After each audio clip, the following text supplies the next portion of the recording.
Time for another board game review, and this time we have the game Legends of Andor. This was sent to me by Thames Kosmos and is designed by Michael Menzel. Andor needs you. The land of Andor is in danger. From the mountains and forests, enemies are advancing toward the castle of Old King Brander. Only your small band of heroes stands in their way. Will you succeed in defending the castle and protecting Andor? Let me show you how to play. Now, Legends of Andor is a campaign-based game with 5 different chapters or legends. I'm only going to be going over stuff in the first legend to avoid spoilers, and also this will just give you a sense of how to play the game.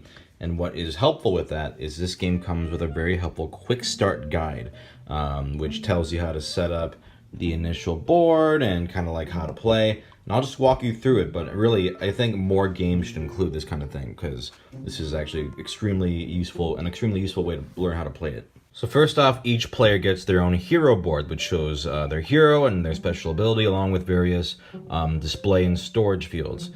Each hero starts with 1 strength point, which is marked by this little cube here. This indicates how many points they're allowed to use in battle. You got space for gold. You got your special ability, like Mayrin, the warrior from Reetland. She gets 5 willpower points instead of 3 when she empties a well. You'll see what that means later. Also, this is a marker for your willpower. For each hero, the location of the wooden disc indicates how many dice the hero is currently allowed to fight with, which we'll explain in a second. But as you can see, if it's currently in this row, she can use 3 dice. But if she tips down to 6, she can only use 2 dice. You can also keep articles and such on the board here. Now, when it's your turn, you do an action, and after that, it is the turn of the next hero in a clockwise direction. So first off, let's just learn how to move. If you want to move to an adjacent space, you can do so as many times as you'd like. Each space that you enter, however, costs you 1 hour on this time track. So if you move 3 spaces, boop, boop, boop. For each hour used, the hero's time marker is advanced to 1 space. In the first part of the introductory game, you only have 7 hours available, but as you can see, later on there will be more available. We'll explain that later. Now, if you end your move on a space with a token on it, it's activated. So, for example, this gold here, if you end your move on this space, you immediately get 1 gold from the trove, and that's it. If you choose to do nothing, you just advance 1 hour on the time track. Now, Andor is structured with these legend cards, and so, for example, for the introductory game, you start with A1, which gives you a little bit of lore, and then it gives you 4 tasks to complete. At least 1 hero must uncover a fog token, at least 1 hero must buy a strength point from a merchant, you must empty a well, and end a move on the castle. And then this kind of teaches you basic mechanics of the game, so let's go through those. If you end your move on a fog token, you uncover and activate it. So in this one, you would just get 1 gold coin. But if it was this one, you would get 1 strength point. Or this one, you would get 2 willpower points. If you move on to a space with the merchant, you can buy 1 strength point for every 2 gold. If a hero ends on the well, a face-up well, meaning they can use it to get 3 willpower points, and then it empties. And you would adjust your board accordingly. And then when all is said and done, after you've done all those tasks, if you go on the castle, then you complete the intro. Now, each hero only has 7 hours of time, so you'll have to consult with each other on which hero is going to do which task, because there's no way 1 hero can do all 4 of those tasks. Otherwise, important to note, you can't cross a river unless you cross over a bridge, and the castle can be entered like any normal space. Now, after all is said and done, and you get the idea of moving around and using hours to move around and picking up little bonuses, it's time to set up the first game for real. Alright, now we've got the board all set up with some fog tokens, you've got some shit with the monsters, you got your wells. Let's go back to the time track though. Now, if you use all 7 hours, then your turn is done. However, you can decide to use more than 7 on a given day. You can use up to 3 extra overtime hours. However, each one will cost you 2 willpower points. In this case, you would move your disc back on your board that many spaces, but you can't drop down to 0. So let's say you really need an extra turn or extra movement from Mayrin, you would lose 2 willpower. If you end your day by using all 7 hours or more, you place your disc in the sunrise box, and if you're the first player to do so, you put it on the rooster to show that you will go first on the next day. Once everyone has used all 7 hours, it's time to trigger some events. First off, you always take the top card from the event deck and read it aloud. Now, for the introductory game, you would read this card always. It's the green, special green card. And uh-oh, there's some screams echoing through the countryside. The gores are coming. You're gonna put some gores on the board. After you do whatever the event card says, all gores on the board move. And you start with a gore on the smallest number, in this case 16, and you see where the arrow points to. So this guy's gonna move here. Now, only one creature is allowed to stand on any given space at a time. So if we look here, 22 would move on to space 19, but 23 would also move on here. This would jump over to here. And finally, 24 would move here. Then you refresh all the wells on the board. So now these wells are able to get all their willpower sucked out of them, if you'd like. And finally, this narrator is gonna move up a space on this letter track. If a space has a star token on it, you have to read the appropriate card from the deck. So if we look at B1 here, gives us some lore about King Brander being worried, blah, blah, blah, blah, blah, whatever. Anyway, each hero gets a strength point. You also get 4 gold divided among the group.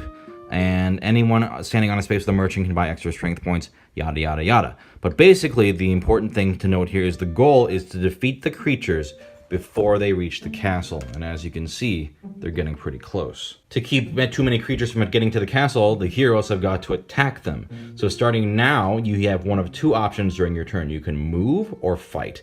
If you want to fight, you have to be on the same space as a creature. So let's go over combat. Let's say this hero is going to fight this monster here. Remember, you can only move or fight. So if you move onto a space, you have to wait until your next turn to fight. And whenever you fight, you look at the gore's values on this game board. In this case, it would be 2 strength points and 4 willpower points. So they use 2 red dice. In order to attack, you move 1 space on the time track. Then you roll how many dice are available to you. So if we look at our board here, Marin is at this level of willpower, so she can roll 3 dice. Then you take the highest dice you rolled and add it to your strength. In this case, her strength is 4. So she has a total battle strength of 10. Then the player to their left will roll 2 red dice for the gore. In this case, the highest roll is 5. And then you add the 2 strength points of the gore, and it's 7. So 10 minus 7, 3. The hero wins. And the difference between the hero's battle value and the gore's battle value is calculated.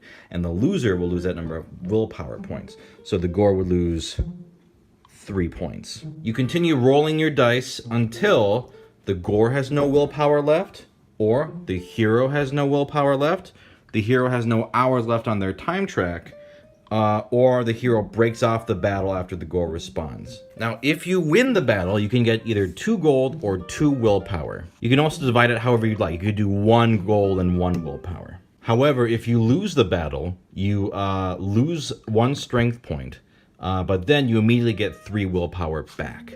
Every time you defeat a creature, you take it and you place it on space 80 over here. And then, this is important, you advance the narrator on the track. So you would read the C card, which I'm not going to read, because I'm going to try to spoil as little as possible. Now, some important things to note about the game. If a creature enters the castle, it is immediately placed on a golden shield next to the castle. And you lose the game if there is no unoccupied shield left for a creature that enters the castle. So depending on the number of players you have, if you have 4 players, you can only let 2 creatures enter this castle, or you lose. Another mechanic is fighting together. If you are on the same space as another hero, you can invite them to fight a creature together. In this case, you would advance both your time markers on the track 1 hour, and then you would add your strength points together. Then each player would roll their dice and take the highest value. So we got 5. We got a 1, so plus 1, 6. And let's say the warrior's strength was 3, and the wizard's strength was 2. Then you would have a total of 11. The creature still fights back the same way, but however, if the heroes lose, then each hero loses the full difference in willpower points. And if there's a victory, the reward is shared freely among the 2 heroes, or more heroes. Now, in battle, you may encounter different types of beasts. They tell you here what their different strength values are and their willpowers, along with their rewards. You may also have to do tasks, like maybe, for example, a piece of parchment might need to be delivered somewhere.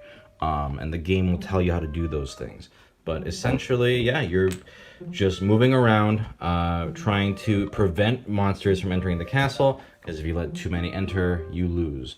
While at the same time, every time you defeat a monster, this advances on the story track and different things will happen depending on the star tokens. The thing is, though, this can also act as a sort of timer, because if you get to the end, you may not have completed all the tasks you needed to do. So it's an interesting sort of game where you want to protect, but if you kill too much, you might end the game early. So now that we know how to play, let's go over some of the characters. We showed the warrior already, and by the way, both there's a male and female side for both. The warrior, like I said, gets 5 willpower points instead of 3 for emptying a well, which is useful because she has a lot of dice if you get high enough. Chada, the archer. Each battle round, Chada rolls her dice one at a time and decides when to stop rolling, but only her final roll counts. She can also attack a creature in an adjacent space, which is cool. And as you can see, she has a lot more dice. Bait the dwarf. She can buy strength points at the dwarf mine over here.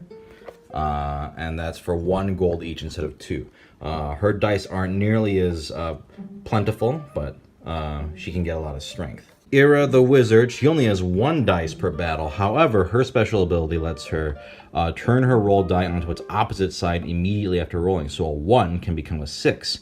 And when fighting with other heroes in a group battle, she can apply this ability to another hero's roll instead of her own, so she can manipulate the dice. So first off, let me say the manual to this game is brilliant. It's one of the smoothest tutorials I've ever seen. It lets you play out those first few moves to understand turn flow, and then it very neatly plops you into scenario 1 with more complicated rules, but it all makes sense.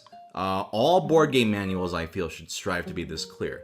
I love that you don't have to just sit and read for like an hour. It's one of those games where you can really just jump in. I've seen other games be advertised that way, like just learn the rules immediately, but nothing like this. This has been one of the smoothest tutorials / manuals I've seen for a quick start guide. Building up your willpower and strength is fun and satisfying in an RPG way. There's a lot of cooperation required in this game to make sure you take down the right enemies and or fulfill the objectives as efficiently as possible. Like, if a monster is here and the monster is about to pass over it, you gotta break that chain. Some elements of the game are a little fiddly. One rule I forgot to mention for combat is that for the enemy dice, if they roll identical dice, they get added up together for their strength. And so there's little details like that that are just kind of fiddly. Like combat, it's like add the highest values of the dice, especially group combat. Add the highest values of all your dice, then add your strengths, then roll the enemy dice, then add their strength. Unless they roll doubles, then add those, blah, blah, blah. It's dice chucking. Like, I feel like the system could be smoother, considering all you're really doing is just chucking dice to see if you can get high numbers. I like the time track. It's a cool mechanic that lets you kind of use your movement in bursts on your turn, as opposed to just choosing all your actions in one go. You can go, okay, I'm going to move here, pick up this coin or whatever, and then on my next turn I'll move here, and then on the next turn I'll attack.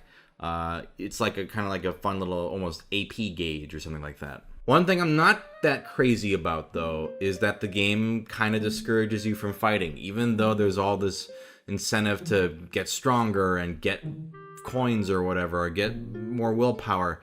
But every time you kill an enemy, that narrator track moves up, and if you kill too many enemies, you instantly lose. I realize that's the point, but it doesn't feel thematic to me. Like, sometimes it becomes this game of like, okay, just let this one get near the castle so that we won't lose, but still complete a goal. It feels a little less thematic and more metagamey to me. It's kind of more of a Euro design, I feel, and if I want to like get, slash monsters and get stats up and gold, I'd rather just be able to just do that. That's my own personal, taste and opinion. But I feel like having to go, oh wait, don't kill that one, because otherwise the story will move up further. It's not my favorite mechanic. However, the storytelling mechanics themselves are fun. I intentionally didn't want to spoil a lot of them, but because there's like fun little twists and events as you progress up on that narrator track, and the way the game handles it is very smooth. Also, keep in mind, that's only the first legend of the game. There are a lot of mechanics and pieces that I did not show because I think it's better to just play through the game and discover them on your own. But yeah, if you think the game is too simple, there's more to it. But I think it's important to just look at that first legend and go, is this a game that you are interested in from just that concept alone. If you are, then there's more to discover, obviously. However, though, because you have a set selection of legend cards, replay value will be affected unless you don't care about knowing exactly what's going to happen in each legend in subsequent playthroughs. Overall, it's a fun co-op. Just keep in mind that it's less about kill, kill, kill, and get goodies, and more about plan, plan, plan, and efficiently prevent monsters from going to your castle, but not too much, because otherwise the story will end for some reason. Again, thematically, it's weird to me. And the combat's a little fiddly, but otherwise it plays smoothly, and yeah, it's a fun fantasy adventure for what it is. It's a clever design. I would say give it a shot. Especially if you're less about just kill, kill, kill, and more about the co-op nature of it.